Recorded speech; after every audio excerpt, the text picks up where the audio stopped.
aí, pessoal, terceiro ano ensino médio, tranquilo, beleza? Vamos continuar nossos estudos, vamos nos concentrar um pouquinho mais, tá? Nossa análise hoje vai fazer uma análise um pouquinho mais especial, porque afinal de contas, Minas Gerais está completando 300 anos, né? Ó, Minas Gerais, quem te conhece, vocês já sabem o resto, né?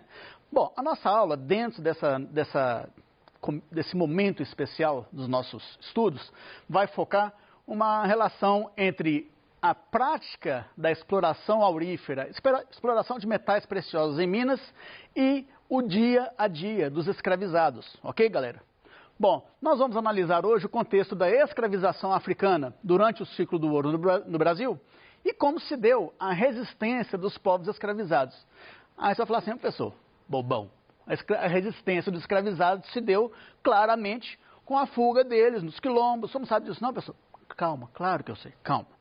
O que eu estou dizendo é o seguinte, além daquela resistência natural, entre aspas, que se caracterizava pela fuga dos escravizados, pela constituição dos quilombos, e ali se manifestar o maior símbolo de resistência, né? Havia outras formas de resistência, até bastante sutis, que foram adotadas, especificamente em Minas, né? Durante o processo de exploração dos metais preciosos, principalmente ouro e diamantes aqui em Minas, ok, pessoal?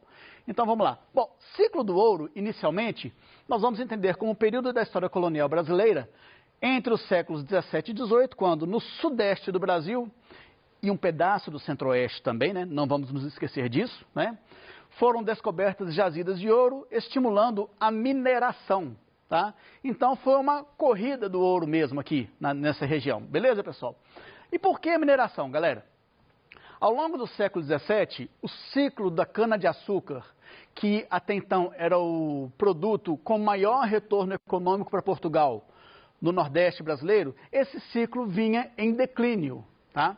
Então era necessário para Portugal descobrir na colônia sul-americana, na sua colônia sul-americana, outro produto que desse o mesmo retorno a Portugal ou até um retorno maior, ok?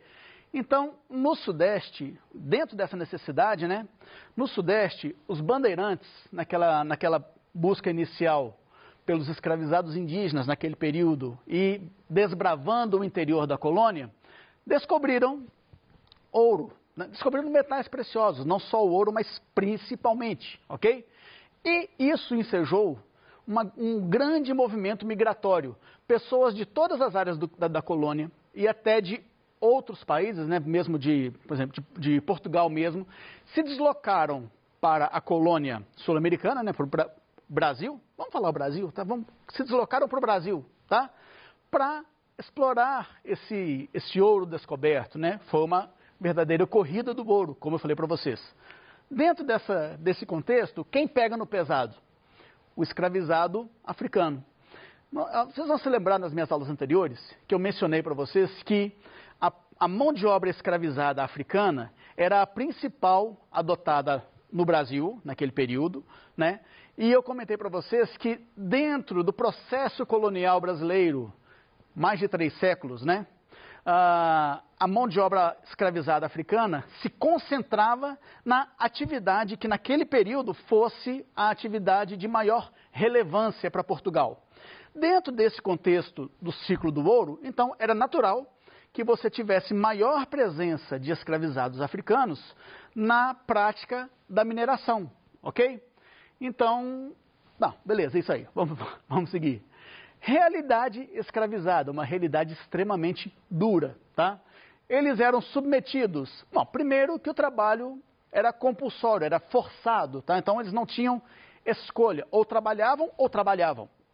Se não trabalhassem, não comiam, por exemplo, tá? Então, longas jornadas de trabalho, longas mesmo, tá? Mal acordou, já pega no pesado, tá? Péssimas condições, aí eu estou falando péssimas condições de alimentação, péssimas condições de higiene, péssimas condições de segurança no trabalho, a gente vai detalhar isso um pouquinho mais à frente, tá? Pessoal, uma realidade para vocês, olha só. Qual era a base alimentar desse escravizado? Banha de porco. Por quê? Gordura, lipídios, né? Dá o quê? Dá energia para a pessoa e angu. Por quê? O angu não vai nutrir o cara, claro, não é uma boa fonte de nutrientes, mas vai dar a sensação de saciedade, tá? Então, banha e angu para o cara. Então, vai trabalhar o dia todo, né, até ficar extenuado, né? Quando o escravizado se esgotava, o que o senhor fazia? Dava aguardente, dava cachaça para aquele escravizado. Por quê? Ele relaxava, né? Ele relaxava totalmente, quase que se anestesiava mesmo e adormecia. O que acontece? Isso era dado para qualquer escravizado, fosse um escravizado adulto, homem, mulher ou até mesmo crianças. Qual era a consequência? Você criava uma dependência ao álcool por parte desses escravizados. Então, isso acabava sendo mais uma fonte mais um meio de se obrigar ao trabalho. Quer cachaça, meu filho? Quer? Você precisa, né? Olha a crueldade, como é que era, né? Você precisa, então trabalhe muito. No final do dia, você ganha. Então percebam como quando a gente fala que o período da escravização foi um período extremamente cruel para os africanos aqui no Brasil, a gente não está brincando. Realmente é bastante sério, tá? Bom, péssimas condições, vigilância constante. Vamos lembrar, a principal mão de obra era o escravizado. E a principal fonte de renda no ciclo do ouro era a exploração aurífera, né? E aí, encontrar ouro, guardar ouro, né? Interessava não só ao senhor, mas também ao escravizado. Por que ele iria encontrar, extrair e entregar tudo para o seu senhor? Então, por isso, essa vigilância constante, tá? Outra coisa, qualquer oportunidade que tivesse, óbvio, o escravizado iria tentar a fuga. E um escravizado fugindo significaria uma queda na produtividade daquele senhor, certo? Então, iria significar prejuízo, né? Então, entre outras razões, está explicado também a vigilância constante, né? E a questão da exploração, foi o que eu mais falei até agora aqui, né? Escravizado era extremamente explorado. Então, por isso que se fala, analisar a questão da escravização africana no Brasil não é brincadeira, é um assunto extremamente sério e triste. Ok, galera? Bom, quais eram os riscos? Aliás, falar em riscos para escravizado nesse período aqui seria até engraçado se não fosse trágico, né? Mas enfim, quais são os principais riscos aos quais os escravos estavam expostos, os escravizados estavam expostos? Adoecimento. Durante a prática da mineração, eles estavam com os pés dentro d'água. Vamos lembrar que essa mineração, muitas vezes, ou frequentemente, ela, durante o ato da escavação, encontrava-se minas de água, era normal, né?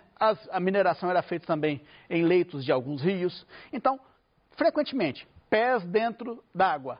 Má postura, né? Principalmente quando se dava a escavação das minas, os escravizados eles ficavam sempre abaixados, tá? Com as costas arqueadas.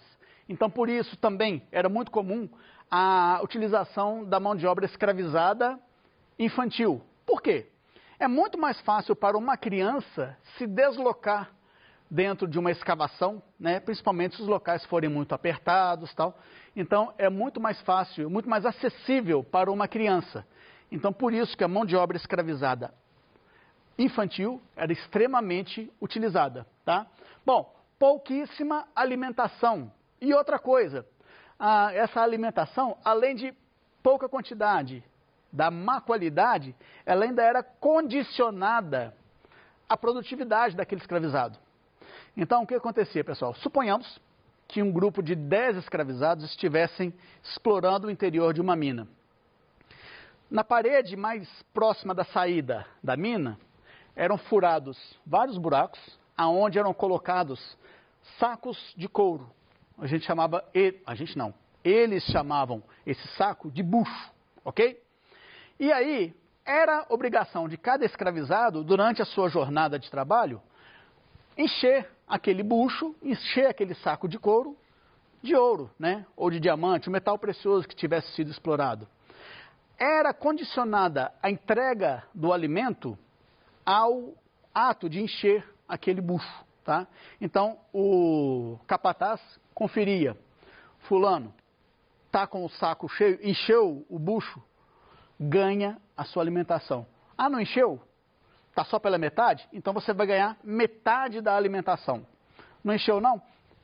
Trabalha mais para encontrar, para encher e para poder comer. Ok? Bom, exaustão. Nem é necessário dizer, né, que o escravizado africano, devido a tudo isso que eu já mencionei, ele chegava no fim da sua jornada exausto, esgotado, tá? Tanto assim que, olha esse detalhe aqui, 5 anos era a vida útil média de um escravizado. E aí não significa que em 5 anos ele já gastou toda a sua força física e vai se aposentar, vai ficar quietinho. Não. Muitos não sobreviviam. Tá? Então, quando a gente fala em 5 anos era a vida útil média de um escravizado, significa dizer que ao final desses 5 anos, ou pouco antes ou pouco depois, muitos morriam. Muitos não aguentavam, não resistiam. Ok? Bom, somente na mineração, a mão de obra escravizada africana era utilizada somente na mineração? Não. A prática da escravização africana se dava na mineração porque naquele período, prioritariamente, né, naquele período, a mineração era a principal fonte de renda. Era o produto que mais interessava a Portugal. Tá? Contudo, os escravizados africanos também eram utilizados nessas atividades periféricas. Comércio ambulante, transportes dos seus senhores, né, carregando aquelas liteiras, né, construção de pontes, etc. E toda aquela atividade de infraestrutura ficava a cargo também desses escravizados. Tá? Agora, como resistir? Quando você pensa em como os escravizados resistiam a todo esse processo de superexploração aos quais eles estavam submetidos. Bom, primeira coisa, quando se pensa em escravizado africano e resistência, pensa-se em fuga, em constituição de quilombos, etc. Ótimo, ok. Além disso, especificamente na questão da mineração aqui nas Minas Gerais, aconteciam exemplos de resistência extremamente sutis, quase que imperceptíveis, mas extremamente presentes. Vamos lá. As minas, primeira coisa, as minas eram distantes umas das outras, tá? Então, na questão de, por exemplo, eventualmente ocorrendo uma fuga, você promover uma busca por esses escravizados era uma coisa mais complexa de se fazer, tá? Bom, além disso, também tinha aquela questão da astúcia do escravizado, né? A inteligência, onde ele às vezes podia esconder pequenas porções. Para quê? Como assim?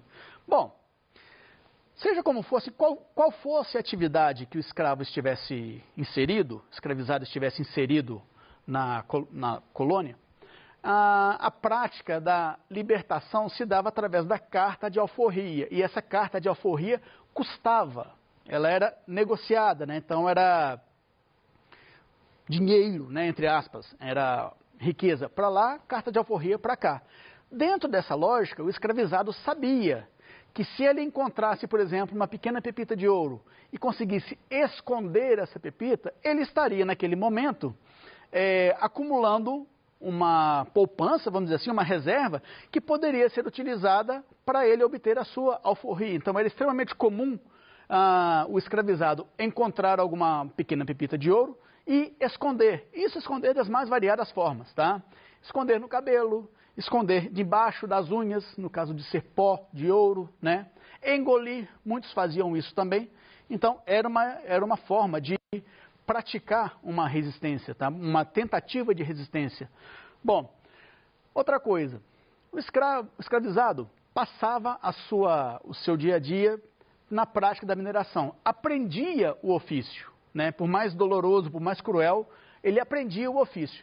Então, ao fugir, ao constituir o seu quilombo, por que não praticar aquilo que ele tinha aprendido para benefício próprio? Era uma alternativa, né? Outra coisa, o escravizado, extremamente explorado, como que se dava essa questão ensejava, às vezes, relações mais negociais. era extremamente comum na época que um escravizado que fosse mais produtivo, que tivesse maior capacidade produtiva, conseguisse, frente ao seu senhor, alguns benefícios, como uma carta de alforria condicionada a uma maior produtividade, quase como se fosse uma negociação, um bônus por produtividade, vamos dizer assim, mal comparando, né? Mas, enfim, existia essa possibilidade. Outra coisa que a gente tem que lembrar também, né? Escravizados foram extremamente explorados, é uma página cruel da história colonial portuguesa aqui no Brasil, porém, os escravizados deixaram para nós algumas heranças culturais, além da questão da alimentação, que nós já conhecemos muito, né? Bom, vamos lá. No nosso dia a dia, nós utilizamos expressões que surgiram, né, naquele período da exploração mineradora aqui em Minas. Então vamos lá, só para a gente conhecer um pouquinho. Lembram que eu falei para vocês que a base da alimentação do escravizado era banha de porco e angu? Então tem caroço nesse angu. O que é isso? De onde vem isso? Na verdade, as escravizadas que ficavam com a responsabilidade de preparar o alimento que seria servido aos homens, né, aos homens escravizados, elas frequentemente colocavam no fundo desse angu pedacinhos de carne, para dar um alento àquele companheiro que estava nessa situação pior do que a dela, né? Então daí que vem essa questão, tem caroço no angu. Encher o bucho, que hoje em dia a gente considera encher o bucho como se fartar de alimentação, né? Ficar na mesa do almoço até não poder nem respirar direito. Mas, naquele período, encher o bucho significava encher aquele saquinho de ouro com o metal precioso, né? De forma a ter direito à sua alimentação, tá? Bom, meia tigela significava o seguinte, aquele escravizado que não conseguiu encher o bucho, que colocou só metade do bucho, encheu o bucho só até a metade, não lotou o bucho, ele vai ter direito só a meia tigela de comida. Por isso que se dizia escravo de meia tigela, tá? Bom, santo do pau oco era a imagem sacra, né, imagem religiosa, feita de madeira, que por dentro era oco. Para quê? Para que ali dentro fosse escondido o ouro, então aquele ouro não era, por exemplo, computado na hora de se pagar o imposto, ok? Lavar a égua significava que o escravizado, uma das alternativas que ele tinha para esconder o ouro que encontrasse, seria colocar um pouquinho, né, na crina dos cavalos que eram utilizados, né? E aí o escravizado pedia para lavar aquele animal e durante a lavagem ele recuperava aquele ouro que ele escondeu, tá? Dar com os burros na água significava o seguinte, naquele período não se produzia nada na colônia, né? Então na região mineradora, tudo vinha de outras áreas e esses produtos vinham transportados por burros, né? E quando esses burros tinham que atravessar leitos de rio, por exemplo, muitas vezes parte desse produto se perdia, tá? Se fosse um açúcar, por exemplo, se fosse um pó de café, por exemplo, se dissolvia e outros produtos em contato com a água se estragavam. Então, dar com os burros na água, ter prejuízo. Ok, pessoal? Bom, vamos lá. Vamos praticar um pouquinho. O trabalho escravo nas minas tinha singularidade. Era uma realidade bem distinta das áreas agrícolas. O complexo meio social lhe permitia maior iniciativa e mobilidade. Como assim? Acerca da singularidade citada, é correto afirmar que, o quê, galera? Que a economia mineira, no século XVIII, né, comportou o aumento do número das alforrias pagas, gratuitas ou condicionais. Lembra a questão de que o escravizado conseguia acumular um pouco mais de riqueza na prática da mineração? A questão da sua capacidade de trabalho era levada em conta na hora de se conceder uma alforria, né?